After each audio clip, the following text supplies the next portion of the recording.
Allez d'abord écouter Raphaël Schellenberg. C'est le président de la Commission de la souveraineté et de l'indépendance énergétique de la France.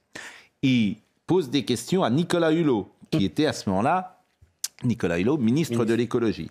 Et à côté de Nicolas Hulot, il y a Michel Papalardo, qui est membre de l'Académie des technologies aujourd'hui, mais qui était l'ancienne DIRCAB de Nicolas Hulot. Vous me suivez toujours. Et ils vont être interrogés l'un et l'autre sur, en 2018, le rapport d'Escata-Billon. Alors, ce rapport préconisait la construction de 6 nouveaux EPR à partir de 2025. C'est un rapport qui est commandé d'ailleurs par Nicolas Hulot et on lui met le rapport. Et vous allez voir cet extrait, c'est même honteux pour Nicolas Hulot. Il ne se souvient de rien, ou il fait semblant de se souvenir de rien. Et c'est sa DIRCAB qui va plaider pour lui, si j'ose dire. Mais ça montre son incompétence, ça montre sa lâcheté de vouloir répondre, ça montre son incohérence. Et aujourd'hui, à cause de gens comme lui, on est en difficulté et les boulangers ne peuvent pas avoir de l'énergie ou la payent 10 fois plus. C'est ça la vérité. Monsieur Hulot, il n'avait rien à faire à être ministre de l'écologie. Il n'était pas... Il n'en avait pas les compétences. Alors écoutez cette séquence que je trouve sidérante, comme toutes les séquences d'ailleurs du dossier nucléaire à l'Assemblée nationale dans cette commission d'enquête. Il me semble que c'est sous votre ministère qu'est remis le rapport d'Escata-Billon, qui ensuite est quasi immédiatement classé secret défense. Il comporte une partie sur le nucléaire civil, une partie sur le nucléaire défense. Il y a des raisons qui peuvent être objectives dans ce classement. On a demandé au niveau de la commission d'enquête d'en avoir communication pour les parties concernant le nucléaire civil. Voilà. Est-ce que ce type de rapport, on peut néanmoins vous éclairer un petit peu? Il prévoyait... la presse s'en est fait écho en son temps, la construction d'au moins 6 EPR de nouvelle génération.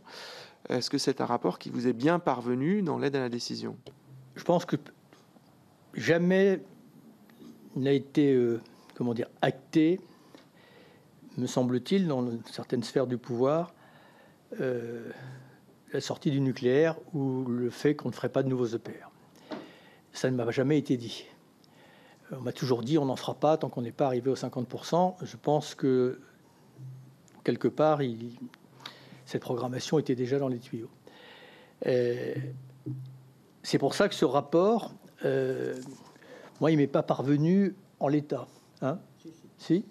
Alors, comme je voudrais dire la vérité, je ne veux pas me tromper. Michel? Alors, d'abord, le rapport d'Escata-Billon, on a été...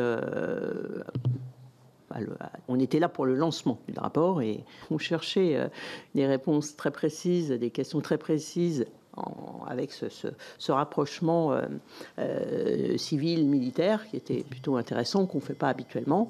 Et la réponse a été un plan de construction de centrales, etc.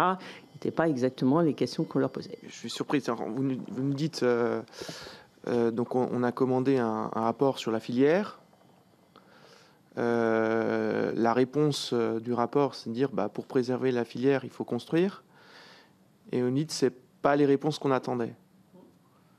Donc, qu'est-ce que vous attendez d'un rapport? C'était plutôt un problème, finalement, dans notre esprit, de ressources humaines, de gestion, de recrutement, de formation, etc. C'était ça, de notre côté, on attendait plutôt que... a priori, un rapport sur il faut construire X ou Y centrale ou autre chose de ce type-là, qui étaient des travaux sur lesquels il y avait beaucoup de travaux en cours. Vous vous rendez compte de cette séquence? Le ministre ne répond même pas et dit qu'il n'a pas vu le rapport qu'on lui a mis sur son bureau. Et c'est la DIRCAB qui dit oui, le rapport a existé. Enfin, ça ne vous choque pas? Ça choque que moi. J'ai rien compris. Ah bon? Non, ça veut dire c'est clair. Le ministre écolo, alors numéro 2 du gouvernement, il n'a pas souvenir d'un rapport qui le concernait au premier chef et dont finalement la suite ordonnée par le gouvernement a été l'arrêt, l'interruption du programme nucléaire. Mais en fait, la question de M. Hulot, qui manifestement ne se souvient de rien.